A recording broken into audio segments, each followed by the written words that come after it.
and Mr. Ronald. So, Ryan is a chemical and environmental engineer with a background in environmental and water operations, remedial consulting, and hazardous waste treatment research.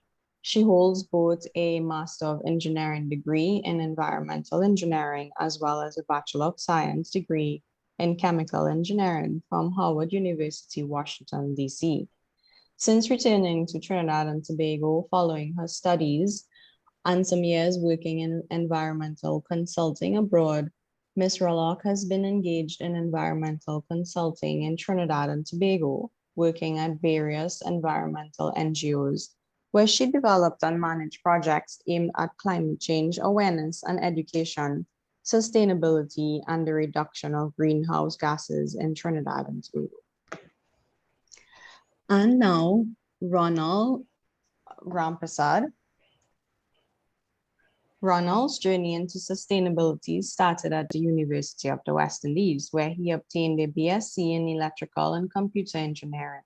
He's passionate about renewables and solar and is keen to support TNT's energy transition.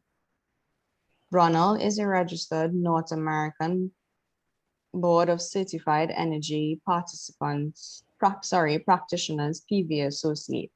He has worked in the oil and gas industry for the past 5 years and understands the need for renewable grid integration in TNT.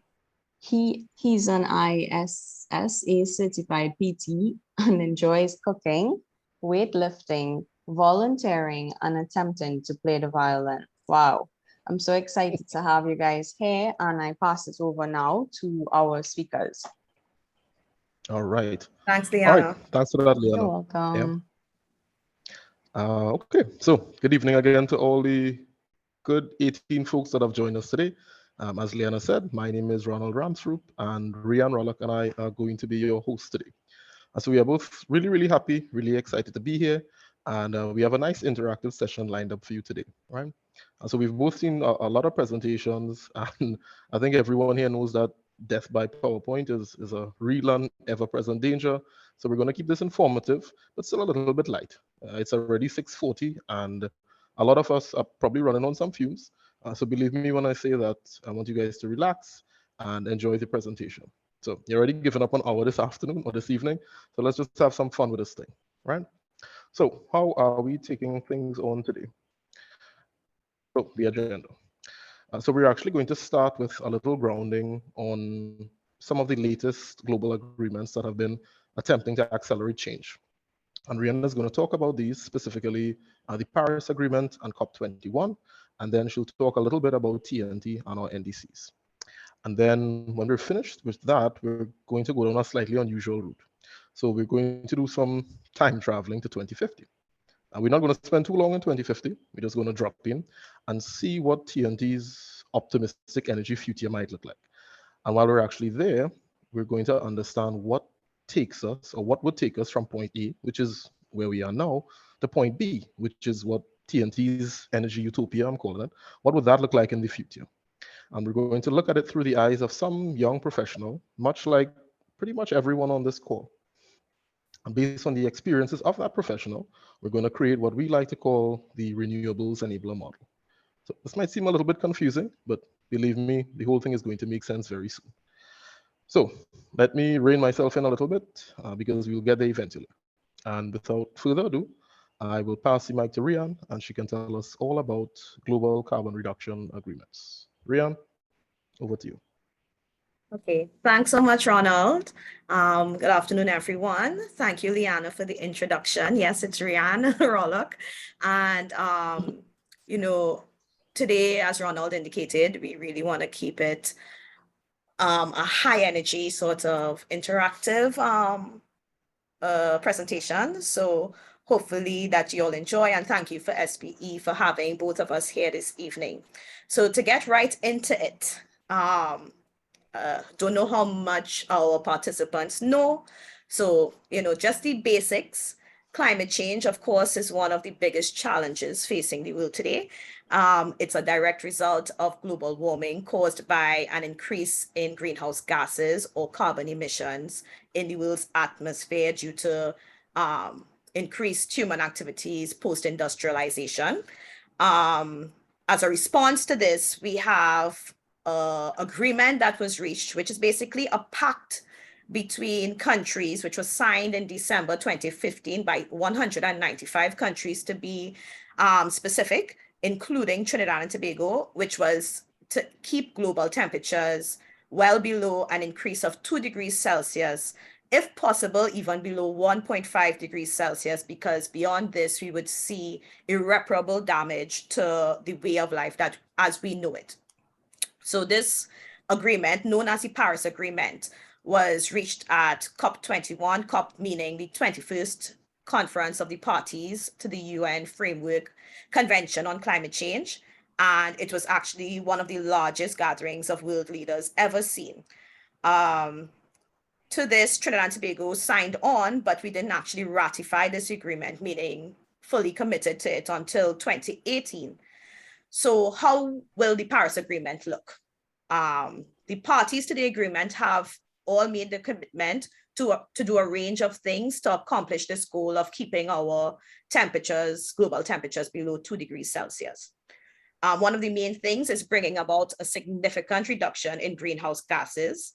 Another is pledging a substantial amount of money to make that happen.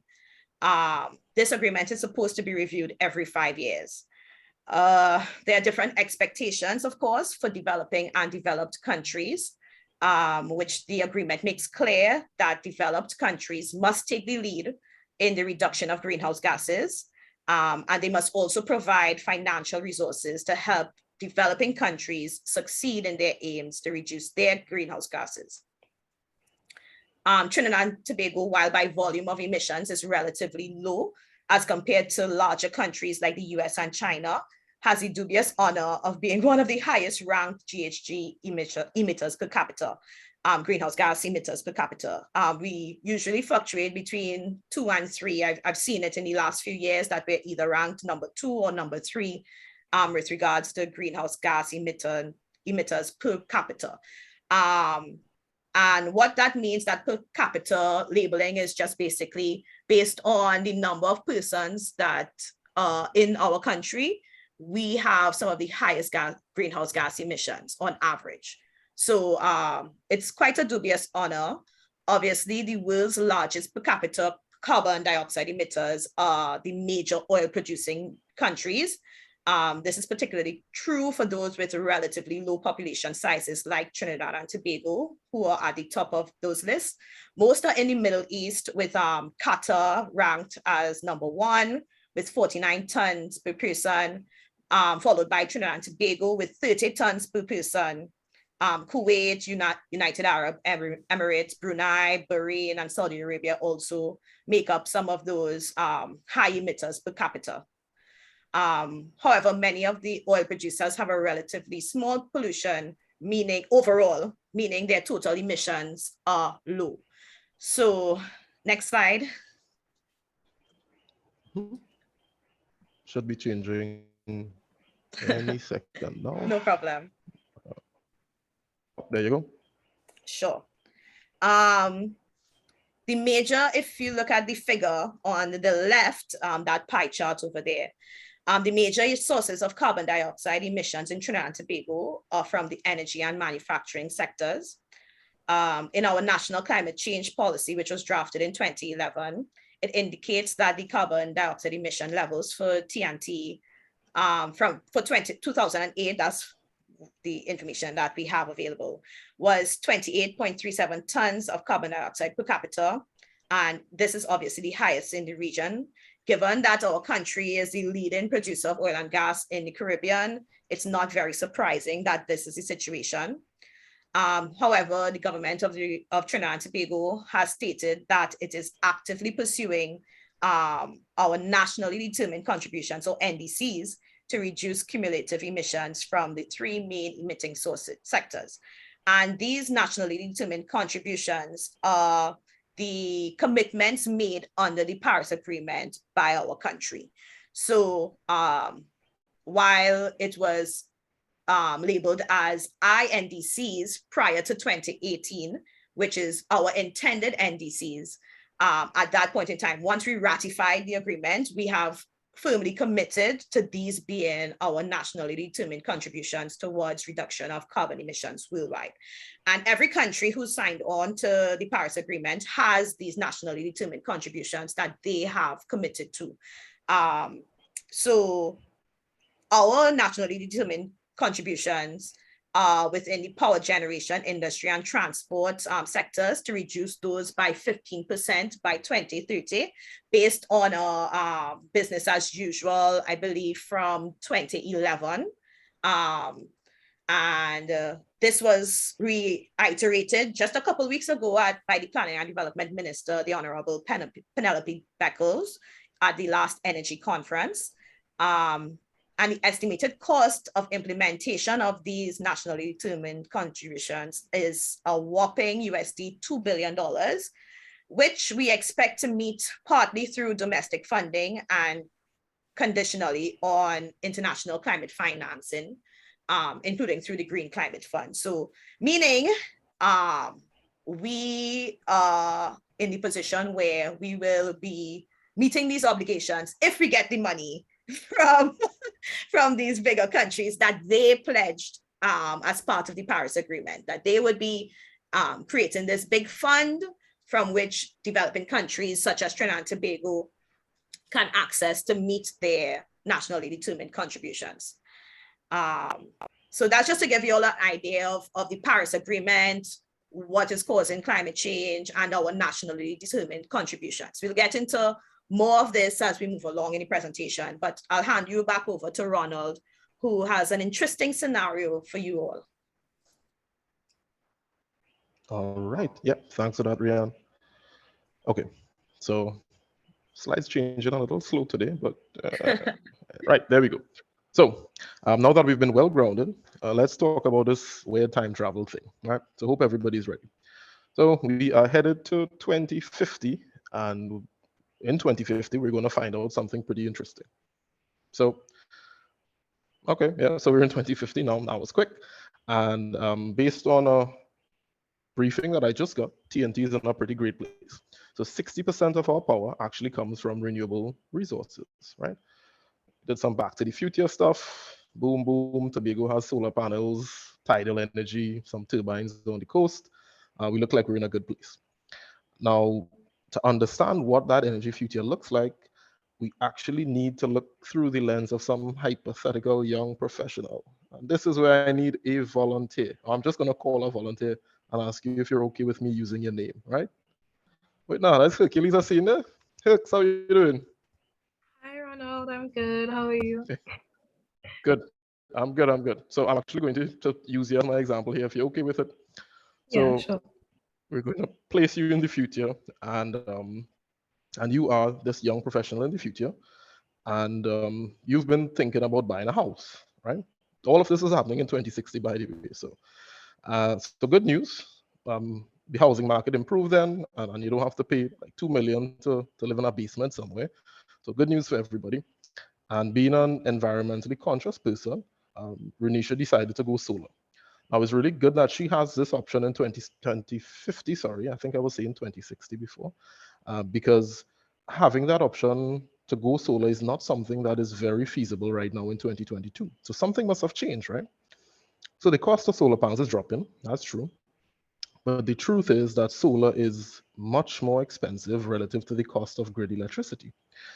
So clearly some economic changes must have happened for Renisha to make this decision to move towards solar. So also she's really efficient in the way that she uses power, and she knows that solar could help her to put some power back onto the grid and get a rebate on her bill perhaps. So that's interesting, right? Because it looks like consumption habits and perhaps legislation have changed where we stand in 2050. Because right now, it's actually illegal to be an independent power producer and to synchronize with TNT's grid, at least for a homeowner, right? So it looks like we got those roadblocks out of the way. And the panels and the inverters and the batteries, all that didn't hurt Renicia's pocket too much either, because government subsidies on renewable equipment made it pretty reasonable, even for a young person just entering the workforce a few years ago. There were great financing options, and she didn't have to take a hard capital hit early on, right? Um, Now, once she made that decision to go solar in 2050, she had to talk to some contractors. So in 2050, the way business is done is people just slap on these VR goggles. At least I'm thinking so, and they go to these virtual stores. But Renisha is sort of old school, so she wanted some face-to-face interaction. So she slapped on a jetpack and headed down south, which is the hub of TNT in 2050, right? And she looking around from that bird's eye perspective, it was pretty amazing to see the level of renewable penetration in the country. So looks like there were some tidal energy collectors, essentially what you were seeing on this map here. So public interest in it was at an all-time high, right? So as you could see here, when she had to make those requests to contractors as well, they suggested a bunch of really useful and efficient modifications. And it seems like in 2050, TNT has a really skilled, efficient, knowledgeable, renewable energy workforce. So all that's good. Think about how things compare to now. Now, unfortunately, that's all the time we have in 2050, but we had a nice glimpse of what's been going on in the future. So let's take it back to 2022. And all the things that we learned just now around how things are in the future, that's actually what's going to take up the bulk of the conversation today. And we'll call those different factors renewable energy enablers, for want of a better word, right? I'm calling it solar here. Forgive me, it really should be the renewable enabler model. So things changed with legislation, like I said, because she could now synchronize with the grid. TNTech changed some acts, policies were changed. There's also some economic change. Remember, I mentioned that from her perspective, it was actually cheap to go solar relative to grid power. There were some financial changes. As a young homeowner, she had good financing options to purchase her renewable equipment. A technical capability, another big deal. Having persons locally that can do the installation skillfully and capably, that definitely plays a role in whether you want this thing installed or not. And then public interest, right? We saw that these renewable energy resources were distributed everywhere. So people interested in the thing, right? They want to have it as part of their own homes, and they are environmentally conscious. So you link all those things together, and I suppose if you want to go glass half empty or full, you could call them barriers or you could call them enablers. And that's how you end up with our renewable ambitions, right? So one of the things I mentioned there was legislative. So I'm actually going to pass the mic back to Rian for a little bit, and she will kick us off with legislative. I will come in towards the middle to talk about economic, financial, and technical capability, and then Rian will finish us off with public interest. Now, folks, I hope that questions will be coming in throughout the presentation. Questions are welcome at any time. I'd say just drop them in the chat, and either one of us will respond to the questions while the other person is presenting. We have some dedicated Q&A time at the end. Hopefully we'll get to use as much of that as possible. If for some reason we can't get to your questions within the designated hour, that's no problem. Feel free to leave an email address as well, and I can promise you that your questions will be addressed after the presentation. All right, so, oh, and as a last bit too, we do recognize that some persons on the call who are really embedded in the oil and gas industry may be feeling some apprehensive sort of feelings and thinking, am I in the right industry?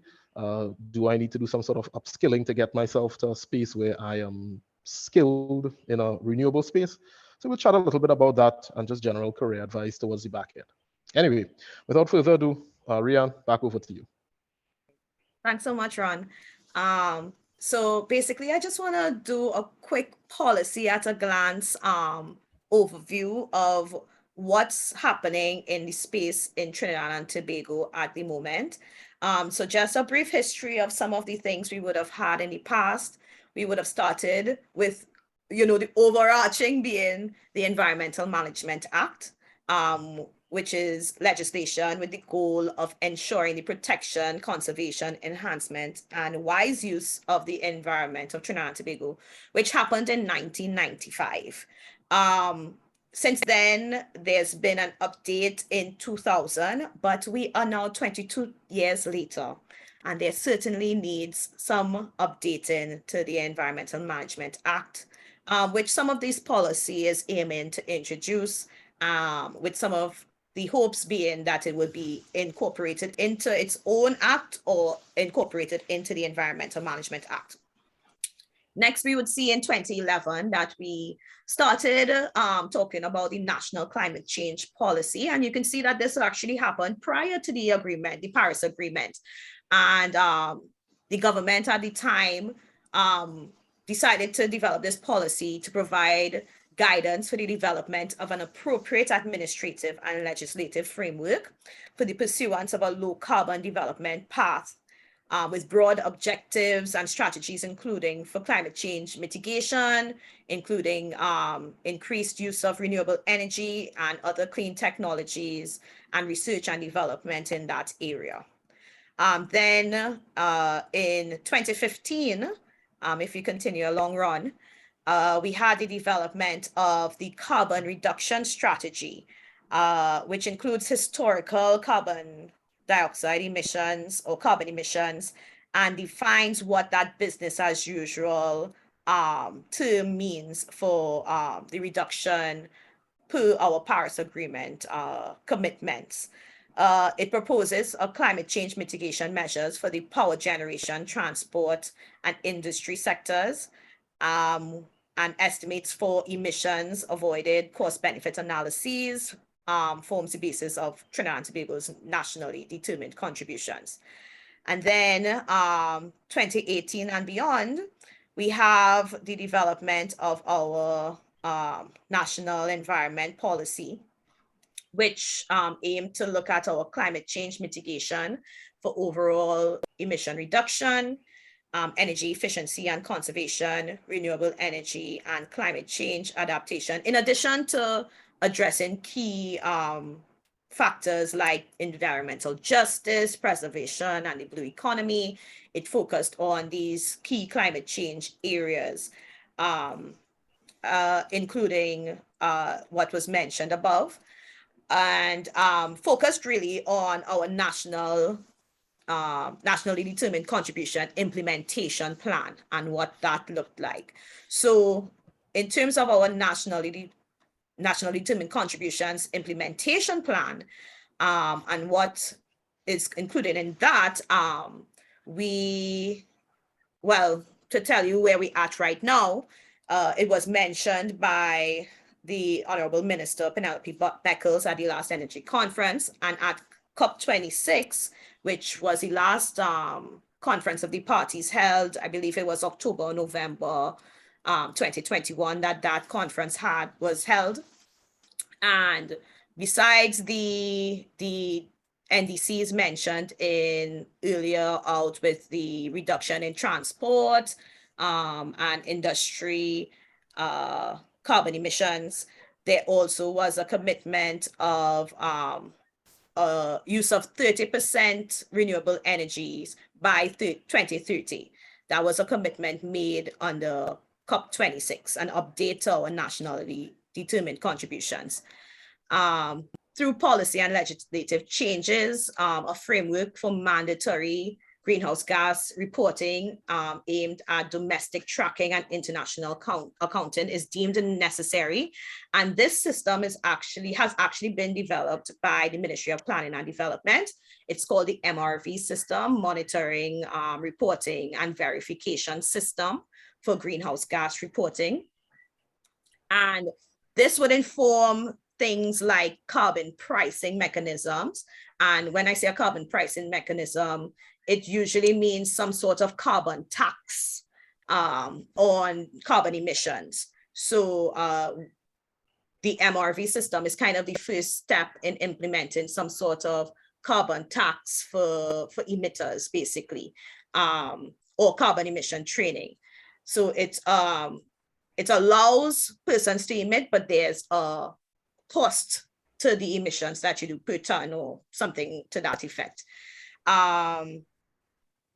In our carbon pricing situation, the minister envisions that it will be customized to fit our unique circumstances, where we are essentially a big player, obviously, in the production of oil and gas. But if we are able to reduce through the use of renewable energy technologies, inherently what we emit in our homes, etc., we can offset some of that and actually possibly even gain greater revenue through the sale of natural gas, etc., that would be not used here anymore, being able to sell that internationally. We'll be, one, reducing our own carbon footprint, and two, generating new revenue in that space.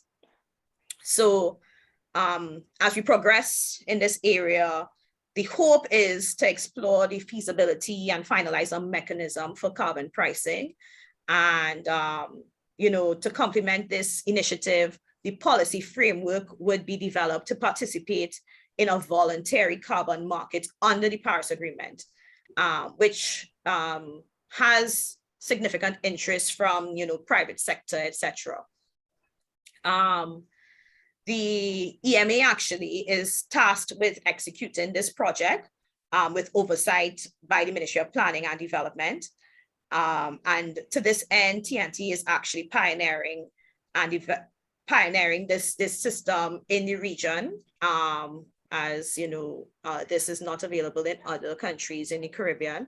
So we are very hopeful that the MRV system that I mentioned would lead to greater accountability by our industries and carbon emitters, and therefore lead to us having greater control in terms of what we emit, and you know, encouraging the public to be more responsible in terms of greenhouse gas emissions. So to add on there, the government actually successfully accessed a grant of approximately $1 million under the capacity building initiative for transparency of the Global Environment Facility to execute that project, for the MRV system and ensure its enhanced transparency framework. So we have a couple different policies that overall govern where we at right now. I mentioned a few here, including the carbon reduction strategy, our NDC implementation plan, and our national environment policy that all cover how we plan to reduce the greenhouse gas emissions in Trinidad and Tobago. So I don't know if there are any questions in the group at this point. Ron, can you tell me with regards to the policies?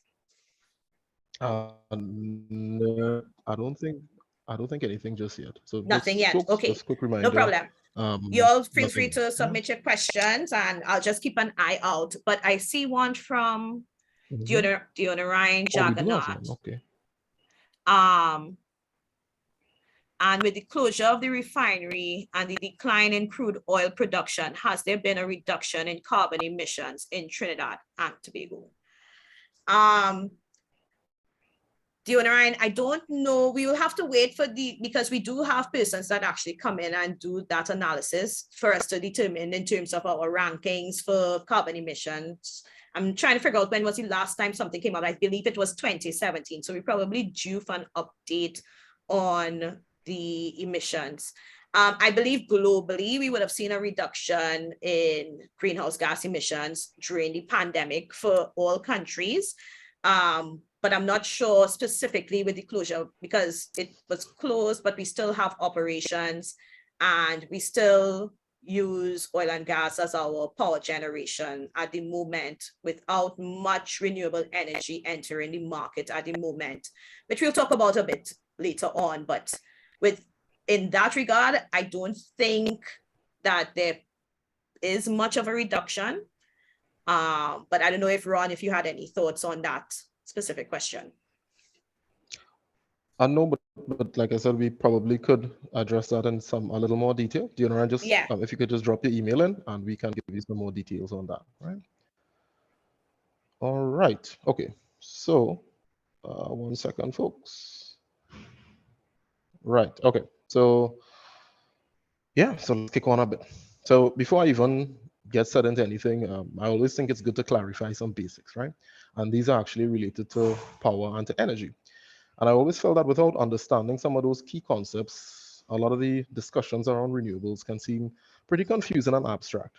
So for instance, you may have heard that Shell and BP and the government, they announced some high-level details about a project called Project Lara or Project Juve, and they'd say that it's rated at 112 megawatts.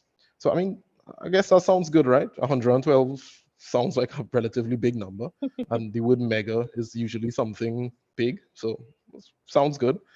But what does that really mean, right? And then you even hear terms like kilowatts and probably gigawatts. So what do those mean? Or worse yet, when you hear people talk about kilowatt hours and gigawatt hours or megawatt hours, is that the same thing? So let's clear up some doubts quickly. So the big two would be power and energy, right? So power refers to the instantaneous rate of doing work, and then energy has this time component to it. So energy is actually equal to power by time. Now let's actually apply this to real life, right? All the devices in your home, if you look around, your laptop, your treadmill, your washing machine, whatever it is, there is a power rating. And this rating, if you look at the nameplate somewhere, you'll see a capital W, and that's just for watts. So that describes the maximum power that these devices would consume at any instant. So let's take a smart TV, right? Most of those will have a rating of around 100 watts, though perhaps the newer LED type technologies might be a bit less, probably in the 60 to 80 space. Now, 1,000 watts is 1 kilowatt, and 1,000 kilowatts is 1 megawatt, 1,000 megawatts is 1 gigawatt, right? So that refers to instantaneous power. Now, let's tie in this whole concept of energy, and I'll use Lord of the Rings to help me out here. So the whole trilogy is actually about 11 hours and 22 minutes long. So let's say, you had a long weekend and you had nowhere to go for COVID, so you decided to go full throttle and have a movie marathon night. It takes a brave person to do all of that, but 11 hours and 22 minutes. If you factor in bathroom breaks, snack breaks, etc., conservatively, you end up at about 12 hours. So what happens? How much power would you actually, or how much energy, not power, I actually used the term wrongly there. How much energy would you consume at the end of that 12 hours? You just multiply the 100 by the 12, and you get 1,200 watt hours or 1.2 kilowatt hours, right? So this concept is fundamental to the way that we are actually built for electricity. So for the most part, there are a couple other additions, but we are built for our kilowatt hour consumption or energy consumption, which we tend to say power consumption as well, but it's not quite power, it's really energy consumption. Now, the actual rate varies according to what type of electrical customer you are. But for our discussion, for domestic, we are charged at about 37 cents TT per kilowatt hour. So if you do the maths, you would end up realizing that the cost you pay on your electricity bill for looking at this Lord of the Rings marathon is about 50 cents, right? Now, if that sounds cheap, it's because relative to the Caribbean and the rest of the world, it definitely is. So if you have a look at, oops, I missed a couple of things, but yep, 37 cents, and you get the breakdown of kilo, mega, giga. So if we take a look at TNT versus the Caribbean in terms of electricity costs, you'd see that we are tied with Suriname for the lowest cost. On average, most of these other countries have around 6 to 7 times the cost that we pay. And some statistics from 2017 show that 43% of homes in TNT had an electricity bill of approximately $800. So imagine if someone used your equivalent of energy somewhere else in the Caribbean, their bill would be close to 6,000, right, for a bi-monthly period. That's a lot of money to pay for electricity. But of course, because our electricity is so cheap, that drives us to end up being sort of wasteful with it. Now, if you look at this other graphic here, you'd see that we are very high in terms of average consumption per capita. Now, this one deserves some context, right? Compared to the Caribbean nations, our industrial and our manufacturing activities are going to skew this in a manner that is going to create a slightly unfair comparison. And the reality, like I said, is that low subsidized electricity costs naturally will end in wasteful habits. And additionally, of course, that low electricity price in the first place is what would have attracted industrial consumers to come here. So this says something about our energy practices, but also take it with a grain of salt, right? Something caused the wasteful energy practices. And that to an extent is tied back to the energy subsidy, which is also fed. People sometimes say, well, the reason our electricity is so cheap is because we have this abundant quantity of natural gas. I mean, that's true to an extent, right? But it goes a bit deeper, and mainly it's driven by our electricity subsidy. which we will talk about here. So, definition of the subsidy. Let's talk about what it means and what role it plays in the gas value chain. So first off, all our electricity is actually produced using natural gas. Now that's not something that many countries can claim, right? I think TNT is actually the second country, the only other country that can lay claim to that is Qatar. So back in the 70s, a lot of research was done into how we're going to use all this natural gas to better the country. And one such application was power generation. And based on some reports, I think it was called the Adams report, a decision was made that, or recommendation was made that if we're going to use this thing for power generation, power should be affordable to all citizens. And that was the foundation of the subsidy. So what does this actually look like? Let's have a look. So this is the gas value chain. And like I said, the bit that we're focusing on particularly here is power generation, right? So the way things start with NGC, we have our Shells and our BPs and BHPs sending a domestic allocation of gas to NGC, right? Now, TNTech is going to, or NGC is going to sell gas to TNTech at a rate that's very favorable. So TNTech has a supply to all this cheap gas. And then after that, TNTech will pay these independent power producers, such as PowerGen, Trinity, TGU, to convert gas into power. So the cost that we actually pay for electricity is based on a few things. So it's driven by the original cost of the gas, plus the cost of converting that gas to electricity, which of course the power producers would do. Now here's the issue, right? The gas that we actually push towards power generation could potentially be used for more lucrative markets, like petrochemicals or the LNG sector. Now, here's the thing. This is definitely not me attempting to demonize the subsidy by any stretch of the imagination, because the subsidy has played an invaluable role in accelerating TNT to where it is today, right? If you look at some of the benefits of the subsidy, and you think about the massive progress driver that electrification is, giving people access to healthcare, to literacy, to an education, you could make a very valid argument that we would not be close to where we are today if the subsidy was not implemented back in the 70s. But here's the thing, we need to find that balance, right? So gas is not an unlimited resource, and gas has built our economy, but we need to future-proof ourselves and use every molecule of that gas to its fullest potential and get maximum revenue for our country. And on the next slide here, we'll see that opportunity cost. So by pushing all this gas to TNTech, other industries actually lose out on potential value generation of around 520 million USD, right? So are we saying throw away the subsidy? Well, no, that would be insensitive and quite foolish at this time, especially given the economic climate that we're living in. But perhaps we could do that subsidy removal or starting to phase the subsidy out in a manner that isn't too overbearing to citizens.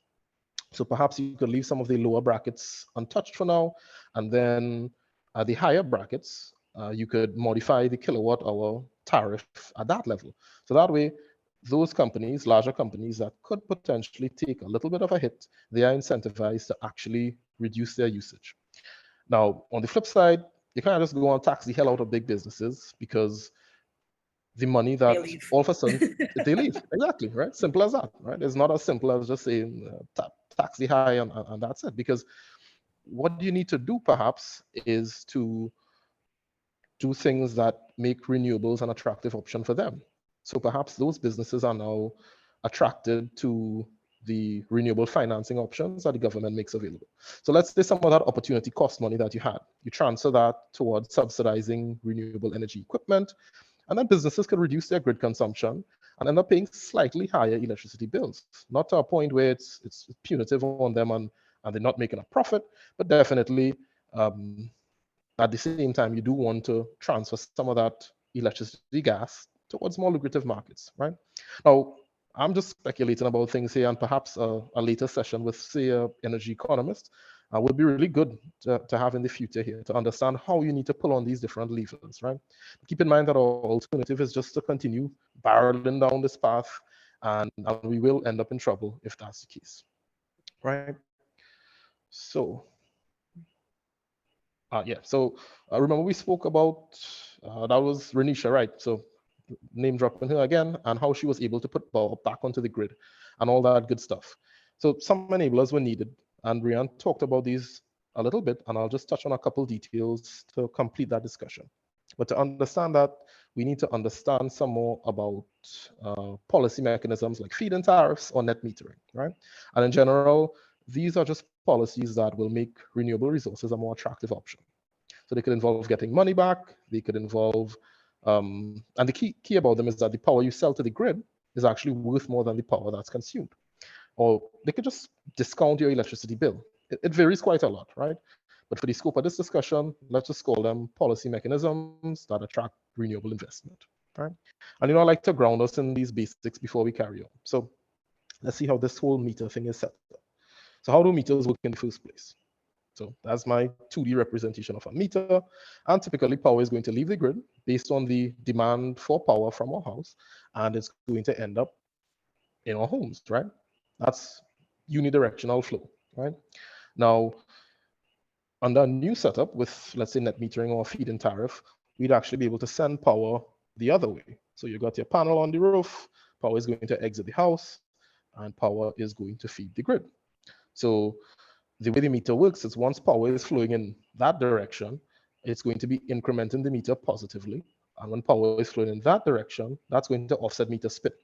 So there are different ways and that's what causes the numbers on your meter to either increment or to decrease, right? So the thing is, there are multiple ways to do this. You could have 2 meters, one for just checking export, one for checking import.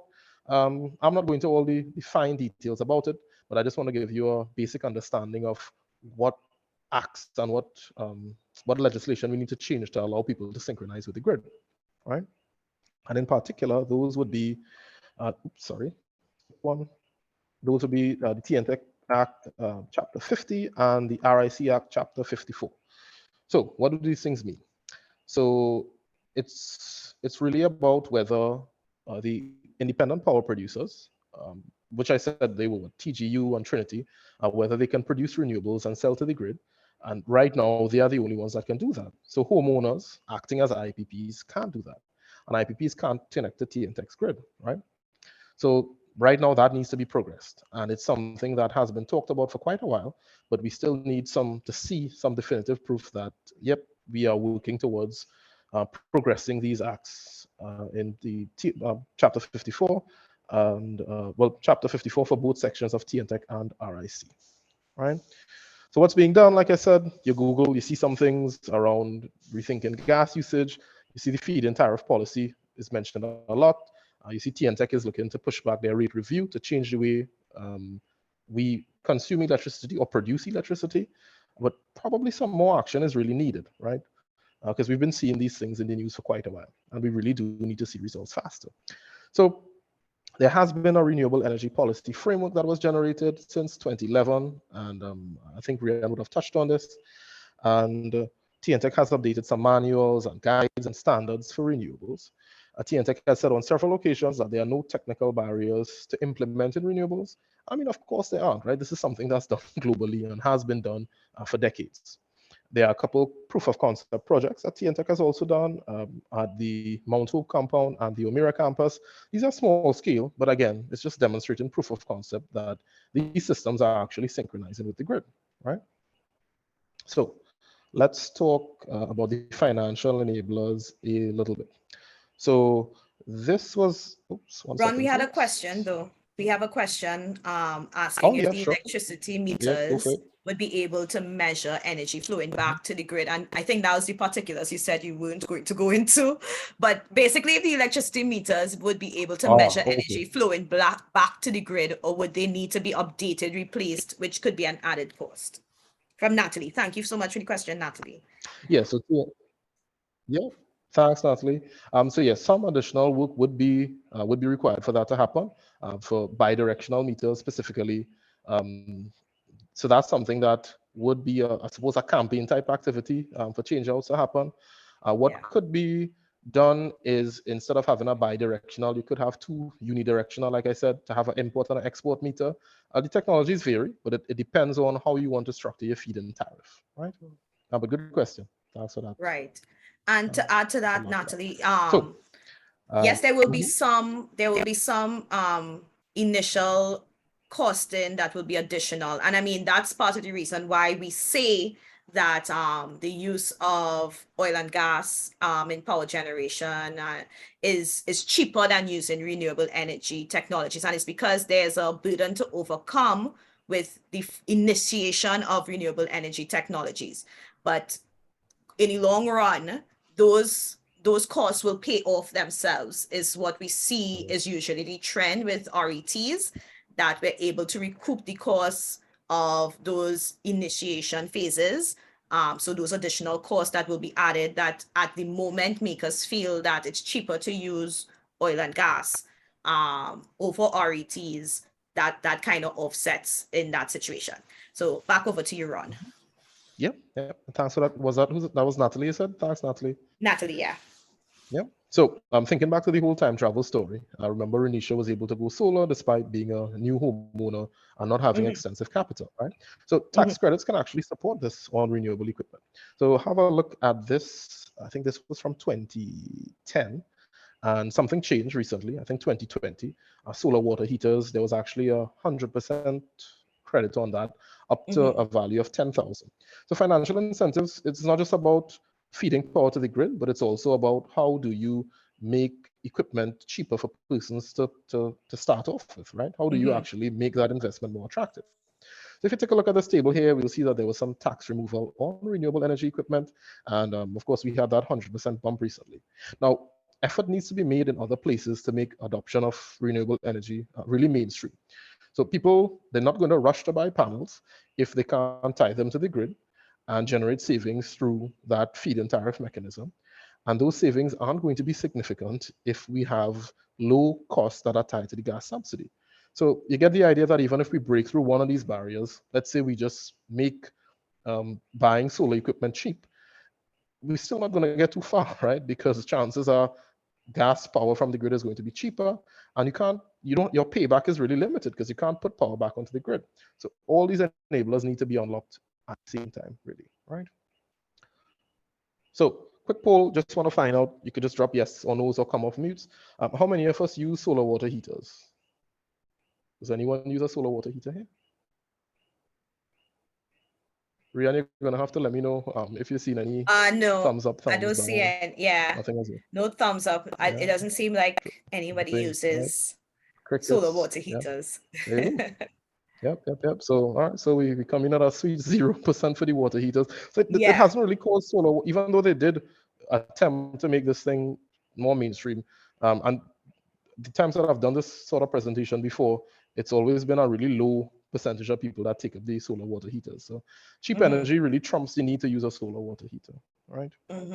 Anyway, so remember let's jump back again to Renisha's story. And from that, things seem to be in a good place. We were utilizing land smartly for a bunch of different solar panels and wind turbines, and contractor competence was really assured, right? So if you look at what the status is now, solar companies are definitely getting more and more visibility. And maybe this is tied to public interest because there's the demand for it. But if you look at the range of qualifications for solar contractors, it actually varies right now, right? What are the standards required for someone to perform solar installations down here? And how do we assure competence? So there are some North American and European standards required for installers, but nothing like that here just yet. Though, like I said, TNTech does have some wiring guides and manuals that are floating around out there, right? Now, there are intelligent ways that companies, they would still have their American and European certifications. And if you ask most citizens if they are comfortable with that, yeah, they are. And I mean, as well, they should be, right? But we need to have a local set of standards that says person X, they belong to this company and they are certified to do these sort of local installations. And it has to be specific to renewables. It can't just be your regular wiring license, because solar and all renewable technologies present some unique type of risks as well, right? But we're getting there. You hear a lot about these companies in the news doing volunteer type work and installing systems all over the country, right? So jumping on to technical now. This is still in the technical competency area, of course, but we need to start establishing grassroots technical capacity. So, and this requires multiple stakeholders. It requires TNTech to buy in, government ministries to perhaps push renewables on their facilities, school boards, academic institutions? How do we instill this at all levels of education in society? It shouldn't just be that when someone is in UE, all of a sudden they're learning about renewables and the potential it offers, right? This needs to start early on. So you have private sector efforts being made at the primary and secondary school levels. You hear a lot about companies creating these community energy programs and going into primary and secondary schools. And of course, for tertiary institutions, you have programs offered within these spaces. SPCS does some solar program.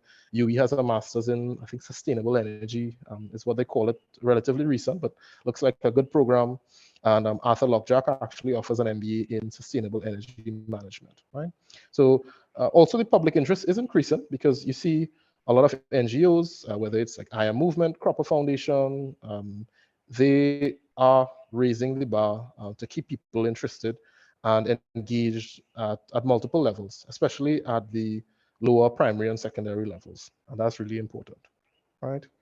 So we need those high quality training programs, and we need to have a way that guarantees competency so that when someone comes to you and says, hey, I can install this thing, you know that they can actually install this thing.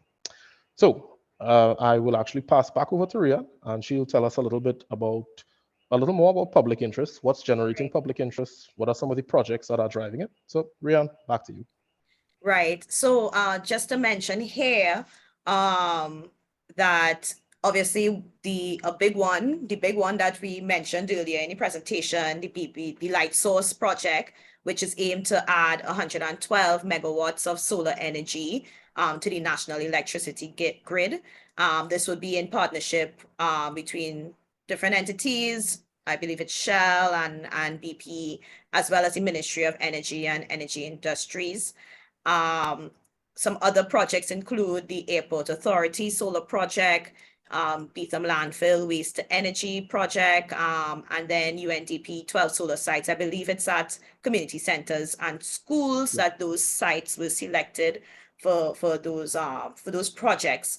And in terms of what obviously would assist with that, as mentioned, we mentioned the feed-in tariff policy and implementation plan, which the government is working on at the moment to allow for residential and commercial entities to set up those small-scale grid-tied installations of renewable energy. And obviously with public JUVE, it has kicked up significant public interest, seeing, the big entities buying into the renewable energy technologies and leading into the energy transition that we mentioned. A big part of the increased awareness usually comes from all over the world. These NGOs, Ron would have mentioned some. I Am Movement is one. Cropper Foundation, I believe CZIT is another one.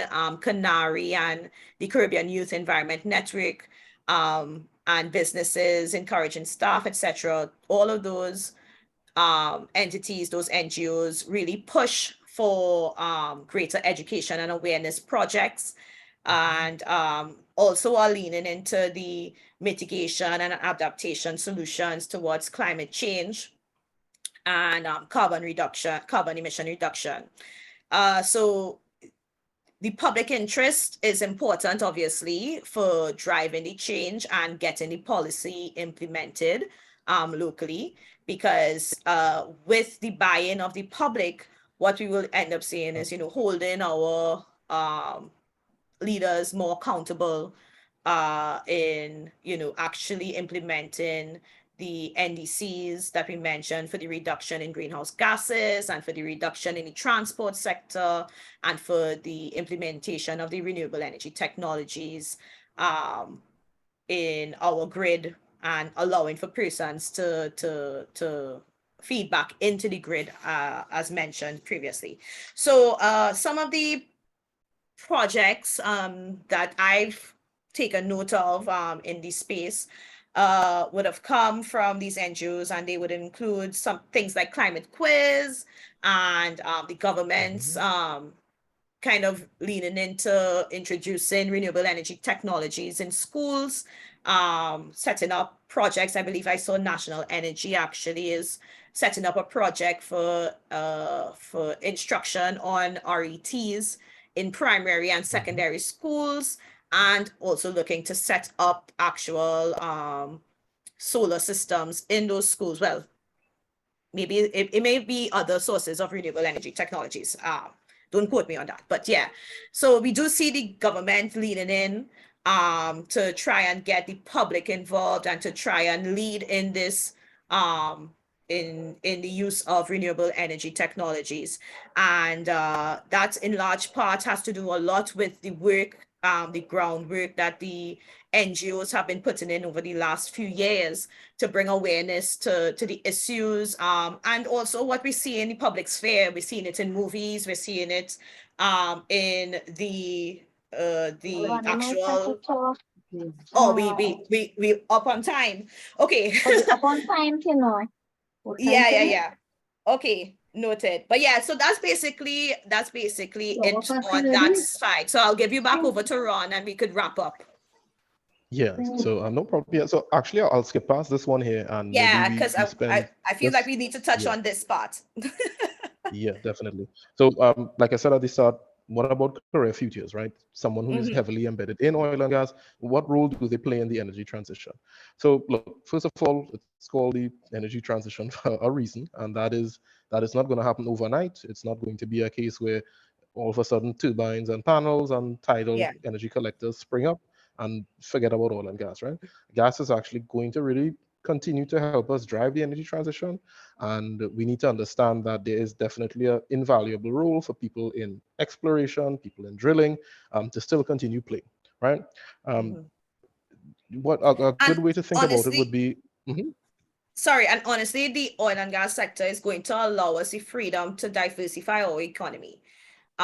So that's important to note in this energy transition. We are going to need as much as the revenue that we can generate through our oil and gas sector to be able to transition our economy and make sure that we are able to survive and maintain our standard of living in Trinidad and Tobago. So that's a key thing to note here, that energy transition will rely on oil and gas. Yeah. And, sorry, Liana, you saying something?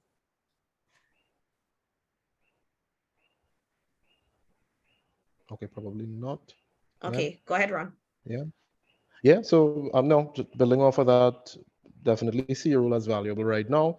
There are things that you could do to keep positioning yourself for success. Understanding that look, learning is lifelong. Just because your career starts in one place, it doesn't mean it'll necessarily end there. But be flexible and adapt as you go along. I know a couple of folks who started their career in hardcore drilling and exploration. Maybe about 5-6 years into it, they decided to take a turn off into data science, and they are very much enjoying their career in that particular field right now. Right? Doesn't mean that data science is the only thing, but there are a lot of avenues. Just understand what your skills are as an engineer, and that's a problem-solving skill, right? You could adapt that to any situation and learn as you go along. Yeah, and in this information age, there are limitless opportunities for us to pursue upskilling courses, etc. But also, being oil and gas professionals, you have an edge in terms of how this industry, how the energy industry runs, and that will be applicable as we go into this energy transition as well. So you are probably the resource that most renewable energy technologists will be looking at to upskill so that you can continue in an energy sector role and energy job. So we should look at it in those ways in terms of opportunities as we continue along into the energy transition, for sure. Yeah. I mean, I see it is 7:35, so I do want to respect folks' time, and I think Brian, I do want to respect everyone's time. So I don't know, Liana, if we have any more time for questions or anything. It's Brian Ramatali. Liana had to step away, so sure, no problem. Before I give the closing remarks, I just want to there are a couple of questions. If anybody has to leave, they can leave, but there are a couple of questions that were asked in the chat. I don't know if you want to just go through them and answer them. Let's see. I'm just seeing the timing for completion of the light source project. Right. Okay, let me go from Lisa. So actually, Brian, it's quite a few questions. So what I would recommend is I will get this list of contacts from Liana, sorry, and I will send out some answers to these post the presentation, right? If you had any additional closing remarks to make, let's go with that. And perhaps the list of answers could be sent to everyone, so everyone learns at the end of it. Okay, that's a good idea. Well, I want to say this was very exciting, very thought-provoking, and I think I keep telling young individuals we're in the best timing of our era because of the fact that you're at a turning point. You have so many avenues to look at, so many options to consider. And I don't see doom and gloom for reservoir engineers, for petroleum engineers. I don't see it at all because there's going to be a transition and there will be evolution in terms of where we will be. 2050, that snapshot you brought into perspective is a beautiful snapshot, but at the end of the day, it's based on the information we know today. So I asked one of the questions, how will hydrogen impact these as well too? Because I see a lot of progress being done with hydrogen. A lot of research and development there. Yes, pilot cities being run on hydrogen, Airbus doing trials on hydrogen. So there's so many opportunities. So it's not doom and gloom. I think we need to embrace it. We need to treat our Mother Earth very gently. We need to take care of it. And at the end of the day, we are on the right path. But what both of you have done today, Ronald Ramsaroop and Rollock, have really and truly encapsulated a very thought-provoking opportunity for all of us on carbon consciousness. I really appreciate it. Thank you for taking the time to be with the Society of Petroleum Engineers, Trinidad and Tobago. We really appreciate the effort, the time, the thoughts that you have put behind the presentation information. We have seen the work you have done. And I hope, I heard Ronald mention something about a later session with economists. Follow up with maybe an energy economist. Right, but also I hope that you all will be part of it, maybe a panel session. Yeah, no, definitely. Consider, or maybe something in person as well too, because these are the topics that are going to continue in being discussion. It's something that we need to bring out more into the society. You talked about solar water heaters. A lot of people are not using them. Why? Maybe it's an educational thing. Maybe it's a lot more opportunity in that area. But I'm a strong believer of following the transition. I'm a strong believer in believing in reducing and conserving as well too, rather than just having the abundance and wasting it. Again, we have one small Mother Earth that we have to take care of. So thank you for taking all this time, and thank you for being here with us this evening. We all appreciate it. I know I certainly do, and I know I speak on behalf of the board and the members. So thank you for being here and presenting to us this evening. We really appreciate the efforts and the work you have presented to us. Thank you. Thanks for having us. Yeah, thanks a lot for that, Brian. You're most welcome. Let's stay in touch, and Liana will, maybe we could get the answers going. I think we will appreciate that. Let's make sure that we save these questions. Yeah, just don't want to lose the question log. Exactly, yeah. I'm not sure if Liana, are you still there? I think she may have dropped. No, she may have dropped. I think she jumped off. Yeah, she had to go, but this session was recorded, so we would have the chat. The questions, and Liana will forward it. Okay. Great. Right, okay, good stuff. Great. I see someone's asked if the recording will be shared. Yes, right? I'm not, You're not sure. Yeah, Liana can answer that. Yes. Yeah. Okay, no problem. Yeah. Okay, all right. We're trying to recommend it. So. Yeah. Okay. Thanks so much for joining, everyone. Okay. Appreciate have a great night. Thank you so much. Bye. Everybody. Have a great Bye-bye. Bye. Bye. Take care. Bye. Bye.